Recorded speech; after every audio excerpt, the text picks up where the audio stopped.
And all my Zoom friends come to life. Good morning and happy Tuesday. Signed buyer agreements. The $1 million question that we've all been talking about over and over and over and over and over again. So who feels confident about this right now? The 4 people that have their screens up. Everyone else, this is a good cue to turn on your screens. Yesterday, we had like a screen and a half full of people, which I found very interesting. Thank you all. Okay. Before I start, what makes you feel uncomfortable about getting signed buyer agreements?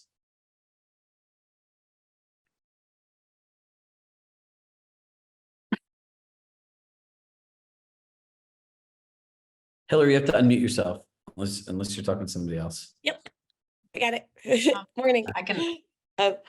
I work with a lot of first-time buyers, and I feel that they are under so much pressure with just getting the pre-approval, everything together, and just starting the process, that the additional contract with me, which we know is to their benefit, is another layer as I'm trying to educate them on, what we might be going through as we write a purchase contract. And it's just my biggest issue with it is not presenting myself and supporting my value, but it is trying to make the clients feel less overwhelmed by the entire now more complicated process.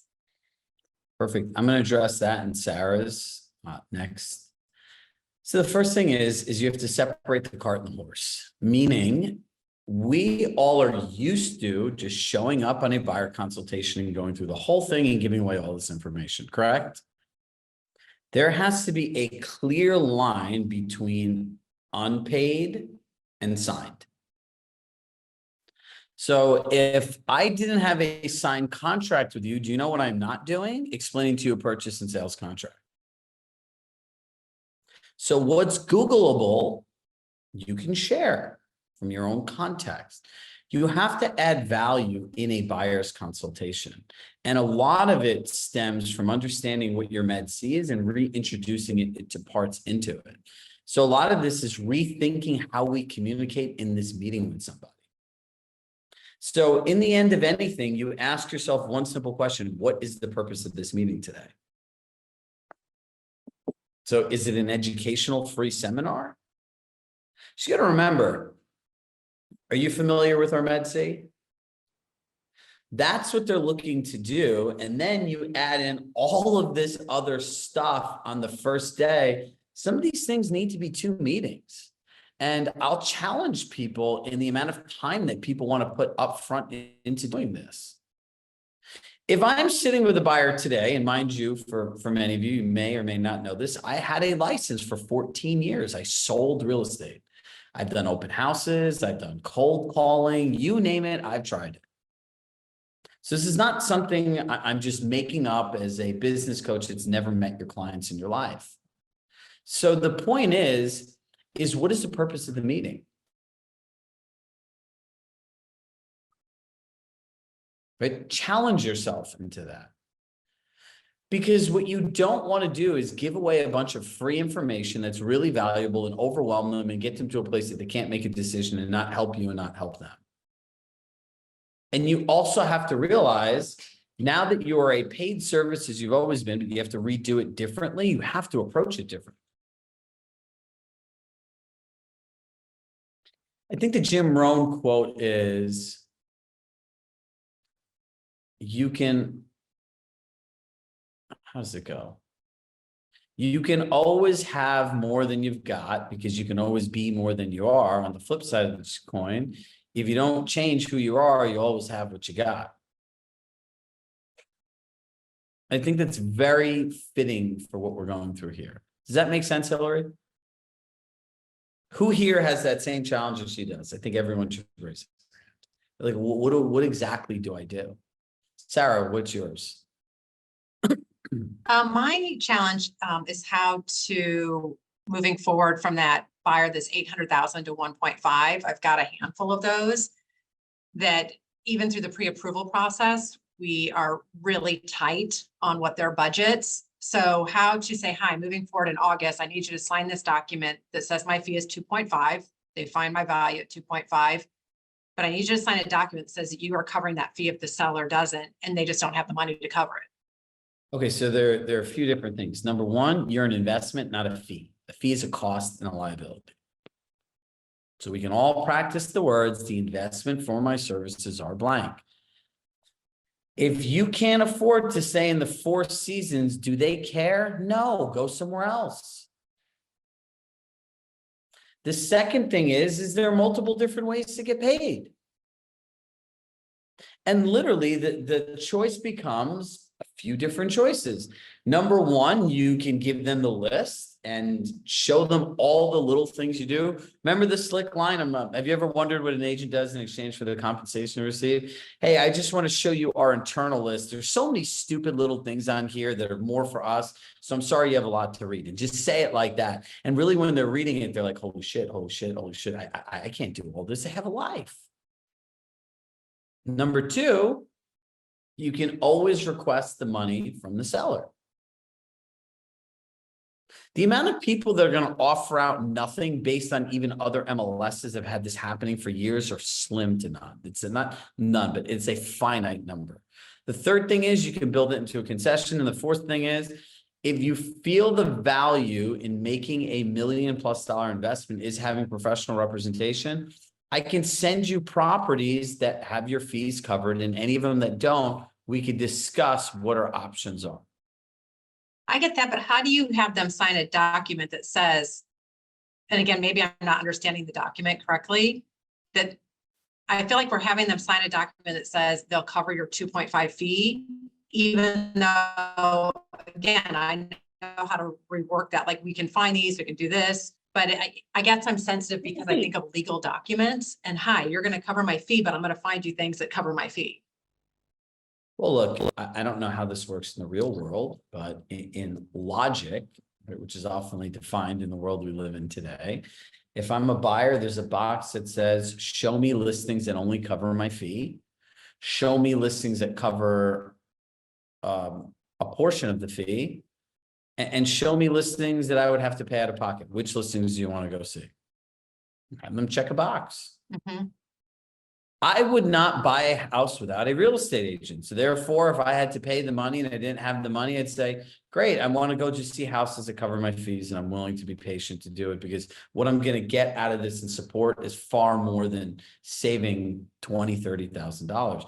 Remember, they need to protect their 100% investment in the property, not the 2.5%.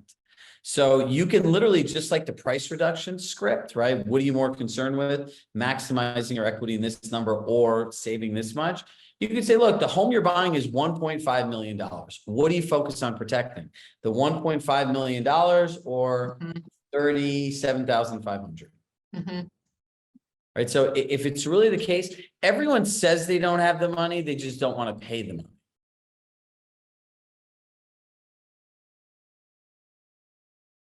Andrea, you got to mute yourself.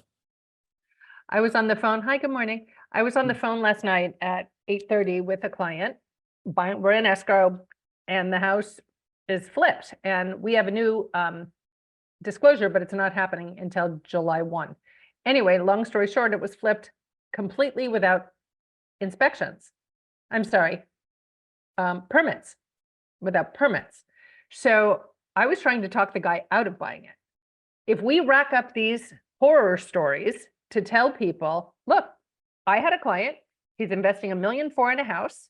If it wasn't for me protecting him, he would have moved ahead and bought this liability with $1,400,000 that has no permits. Do you want that kind of experience, or do you want the kind of experience where we move forward, he knew he was protected, da-da-da-da-da-da. So if you have these stories to tell, I think it'll be helpful for people moving forward. You could always say nothing's a problem until it's a problem. I would say a recent experience with you is, and you got to tell it into like an engaging story, right? So it's like, I could teach a whole class on storytelling. Is look, we had a client, they're really excited, they're buying a house like this, and you kind of describe the scenario, like, one of the things as people just buying a property that we really don't think about is permitting, municipalities, zoning, and all these different things. And what we found out when we did the research was blank and blank and blank. So their investment of blank saved them blank. And these are things that I encourage you to think about when you're choosing who you partner with and the type of investment that you're making in protecting the investment in a home. All right, so let's go through how to actually get signed agreements, right? Because that's a session, and I'm not pivoting off of today's session because yesterday I did. So we all need to know how to map out conversations. So a buyer's agreement is an exchange of value. And I'll go back to the same tried and true statement: perceived value, actualized value. The simplest way I can describe this to you is you're all agents at Compass. Yes or no, does the company have a high perceived value of their platform? And if you use it, what it could do for your business? Raise your hand. Every one of you should say yes, because you've been recruited here by either a team member, a team leader, an SGM, a sales manager, a friend, a colleague. That's why people come here. Now, if you don't use any of the tools and they don't make sense to you, do you see any value in the platform of Compass? No. Zero. Because it's not actualized. You're not using it. You don't see a direct benefit. So the gap in a buyer presentation, consultation, whatever, pitch, whatever you want to call it, is the words that you use, the experience that you create. It's the ability to have effective conversations to help other people get what they want. So everything starts, ends, and begins with the Med C. We start with the Med C. Then as the presentation goes on, we're able to reintroduce parts of it. Remember, in the expectations, there's 3 questions now. What are your expectations of an agent you partner with for the purchase of your home? What are your expectations around communication? Most importantly, what are your expectations on finding and access to off-market opportunities not available to everybody else? All roads lead back to you. It's not hard to build your value. It's kind of like clockwork. Either they want it or they don't. And remember, for those of you who were on the call yesterday, cure the cause, don't treat the symptom. Once you start documenting what your objections are, you can see what the cause of these things are. It's a big difference. Versus, well, I don't want to pay an agent, blah, blah, blah, blah, blah. It doesn't work. You're not going to tell, explain, convince it. How do I convince them, Chirag? You're not convincing anyone of anything. If you're at a place of convincing, you did something wrong, or they're the wrong clients. So the one caveat that I want to make to everybody is everyone should take a piece of paper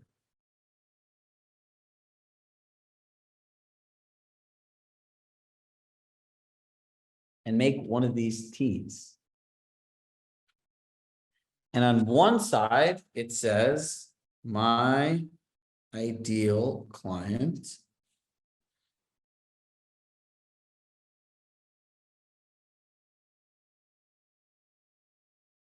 So one side says, my ideal client. The other side says, run away when I see. When you see one of these people, run. Don't walk, run. And why am I saying that? If you don't know what you're looking for, you'll end up with anything. And in real estate, that's anyone. And we all know that there are a lot of bad psychological effects to working with bad clients. My next point, stop thinking if you have bad clients that you're driving around every weekend and selling yourself the lie that you're busy and there's a chance of getting income. The only chance is that someone else is going to talk to them more effectively than you do, and they're going to go somewhere else. Number 3, learn to say no. Just learn to say no. Yes, a lot of people make these lists for a romantic partner. It works the same way. I'll spare my woo-woo manifesting talk for today for the sake of time, but I personally believe in all this stuff. You know, what you put out there is what you get back. So as you're going through this conversation, you're going to do the Med C. You're going to ask them the magic question. What do you envision an agent doing that you feel you can't do yourself? Remember, we create the gap that we're going to sell to. You know what you want, you know what the gap is. Then you go into the needs analysis. And in the needs analysis, you reintroduce whatever parts of the Med-C you can. So in the needs analysis, you had shared, Andrea, that one of your expectations with an agent you partner with is somebody that curates all the properties for you based on your personal interests. Would it be okay in this needs analysis section that we're able to do that? What success looks like in the end is we've created a set of filters for your home, community, to find your ideal lifestyle blank. Oh yeah, that's great. Go through the needs analysis. After that, you can go through the Compass Advantage. Private exclusives, coming soons, the Compass Network, likely to sells, business tracker, and the way you can put multiple pieces of technology in one place. And again, you reintroduce your expectations are an agent that has access to off-market properties. Would it be okay if I shared with you some of the benefits you'll get working with an agent that has access to $1 billion technology platform? Yeah, that's great. Cherish, you got some good anchors here today. So now you go through this part. Would I mind repeating? Oh, the Ben Franklin T. Yes, is my ideal client and run away when I see. Just run, put all your bad stuff in there. So you'll go through a needs analysis. You'll go through a Compass Advantage. The next part is you should talk about financials. Now, how do people normally talk about money? Right? This is a great exercise to do when you're in person because it gets really funny. But think about what's like, how many people are married or have a serious romantic partner? Most people. Do you remember how weird it was when you started talking about finances the first time and money and how long it took?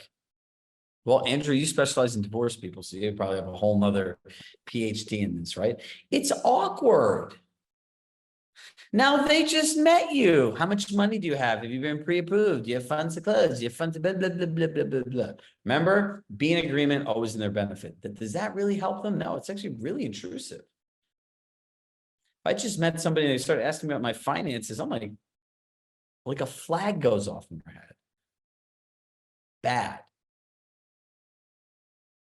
So what you want to say to people is, we believe everyone has the right. As soon as you start with everyone has the right, it's like some real empowering stuff, you know? Everyone has the right to understanding the finances of owning a home far beyond what a mortgage banker will tell you for your principal, interest, taxes, insurance. Would it be okay if we go through the details? So when you are making a decision that you don't end up house rich and life poor, because you had mentioned, and now I'm going to refer back to all the things you like to do in the community, because those need money. Or do you plan on living in your house 24 hours a day, 7 days a week?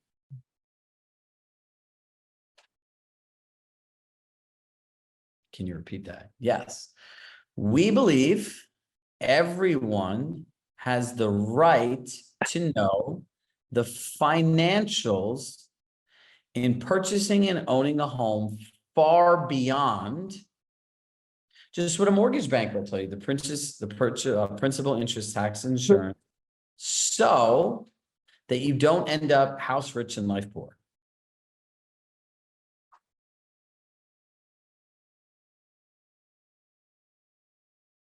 And I would start going through all these things. This is where I'd encourage you to make your own lists of like what goes on in your areas. Do you think people, when they look at their mortgage payment, factor in heating, cooling, maintenance, landscaping, and insurance, additional insurance, changes in insurance, assessments potentially in condos and associations? No.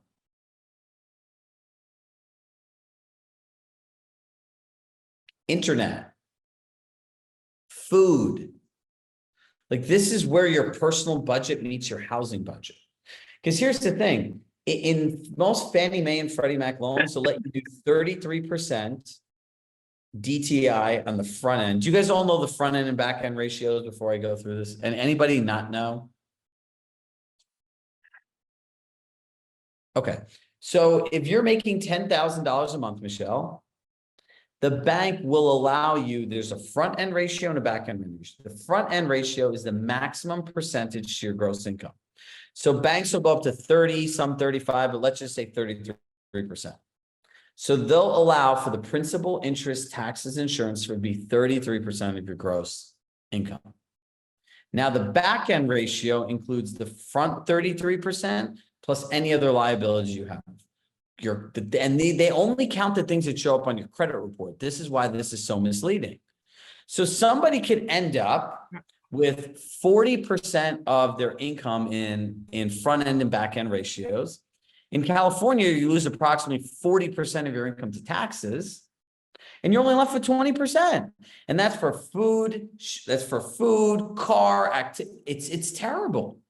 But in people's minds, they're like, oh, the bank is giving me this money. It means I must be able to afford it.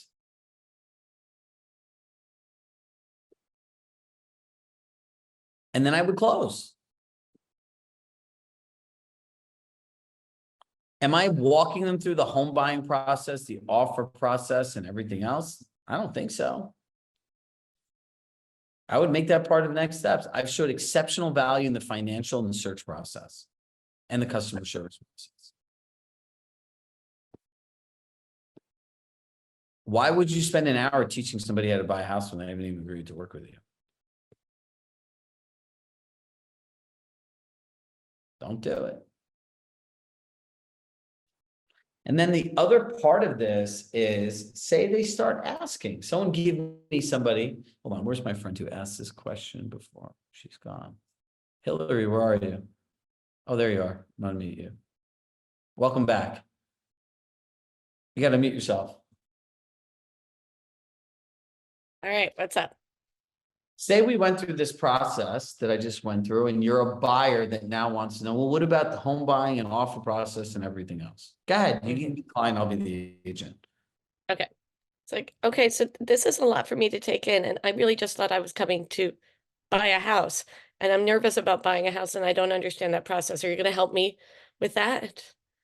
Yeah, absolutely. Would it be helpful if we can align that we're both a good fit for working with each other? Very clear next steps. Because our goal in partnership, and not just being a service provider, is to integrate you into the transaction. And that's giving you the investment of time to making sure that we go at a pace that feels comfortable for you. So you know the process, what's coming next, and that you have a plan going into the largest purchase of your life. Would that be okay? Oh yeah, that sounds good. Yes. Somebody needs to get that on paper. That was good. Well, why can't we do that today? Go ahead. That's the next question, right? Yeah, Isn't can that we what do a that buyer? today? Let's go. Listen, even if you signed our agreement today, I am not going to do this today. Do you want me to tell you why? Yes, please.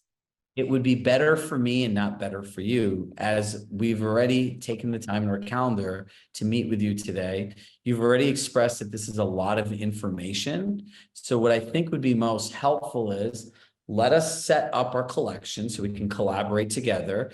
And then let's set up another meeting, take a day to digest all this. And then when we meet together, we'll actually have properties to look at that we can create some hypothetical scenarios where we can walk you through the home buying process and the offer process with actual properties you're interested in. So you get an idea from start to finish what this is actually like.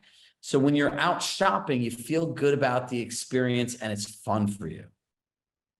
Well, that sounds great, but the next time I'm planning on being in the area, I'm only going to have around 2 hours, and I just want to look at houses. That's great. We can do it through Zoom. Okay, that works. Yep. Now, let me ask you a question.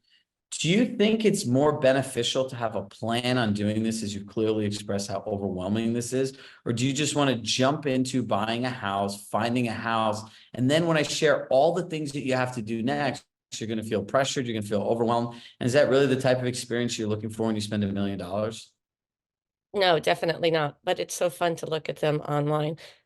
It is, right? I live this every day. It's very exciting. So we want to make sure, generally speaking, when people go out to buy things, you're excited, right? When you go, I see you have a really nice handbag and a great pair of shoes. When you're buying a bag, when you're buying an expensive bag and you're buying a really high-end pair of shoes, are you apprehensive and nervous about the shopping experience, or you know you're going to make a good investment and you're really excited about it? No, actually probably really nervous about buying them. Got it. And so what would help you? What would be most helpful in having you not feel that way?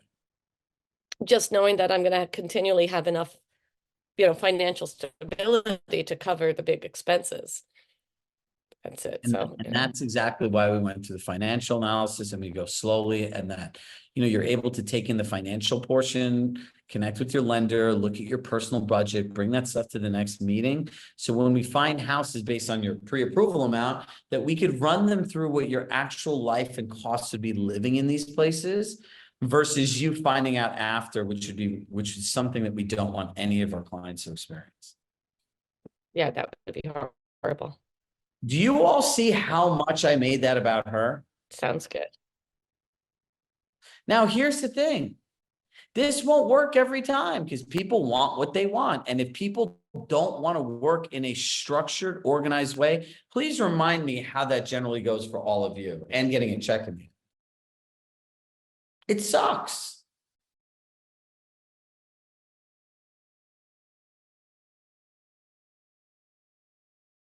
It's not easy buying a house.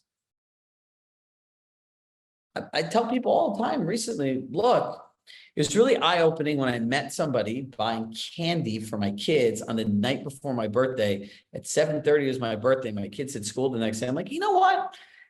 Who wants candy and this? And I'm like, what are you doing? Normally I'm like this with bedtime. Go, go, go. And we went, and I met this amazing person, really fell in love with their family. The guy asked me what I did. I was dressed very casually. I was in like sweatpants and a hoodie, it was raining. And then we ended up getting into this conversation. The guy told me that he had a house to sell. He was thinking of selling it, but he didn't want to just give it to anybody. He was sentimentally attached. We went and looked at his house, and he offered me a 3% owner financing mortgage. I had plenty of money. And in the end, I'm like, oh, let me try to be like a buyer and do this on my own. I couldn't even, I had my agent. She sent me all the comps. She sent me everything. I still had a bunch of questions that I couldn't answer on my own. And I do this for thousands of hours a year with people. It's not like I don't know how to read them. People are always going to need an agent. And then as I was having all these conversations with the gentleman, I'm just thinking to myself, what a waste of time. Like, I don't want to talk to this person this much. This is why people use agents. And then forget it if emotions and negotiation went into, you can't put two people together. That's why agents are great. Do you all understand the process on getting a signed buyer agreement now? Is it really that complicated? No. You either don't practice enough or talk too much, and that's a result of not practicing enough, and there's your solution. People either want to buy or they want you to work the way they want you to work, which does not really work for you any longer. See value in who you are and what you do, and the energy and the heart that you put into this. Questions, comments, thoughts, concerns? Andrea? So as I'm listening, I was doing that Ben Franklin tea on that client I mentioned yesterday, and I sent him a note. Hey, is everything okay? Like you suggested, crickets. So doing this Ben Franklin tea, run when I see them. He's unresponsive, unmotivated, unwilling. I don't know if he's willing to. So he's not a real client. The client is somebody that wants to engage with you on your service and your terms. Right. He wouldn't even engage right now. I mean, he'll sort of. But here's the thing. Let it go. Yeah, but when you see it in black and white, because I just made this Ben Franklin tea. You see these people and you're just like, shit, man, these people are in my life every day. What am I doing? All of this stuff in life is energy. If you have energy suckers around you, you're going to have your energy sucked. We have a new operations director, Joni. She's literally, I put her in the same room as me. If she was an energy sucker, you'd see my energy that's always high and happy go like this. That's what they say. You're the 5 people you surround yourself with the most. Surround yourself with performers. Surround yourself with people that want to go shop. If you have money and you're looking at houses, you should be happy. What an amazing opportunity you've earned for yourself. Especially buying your first home. Like, what an incredible experience.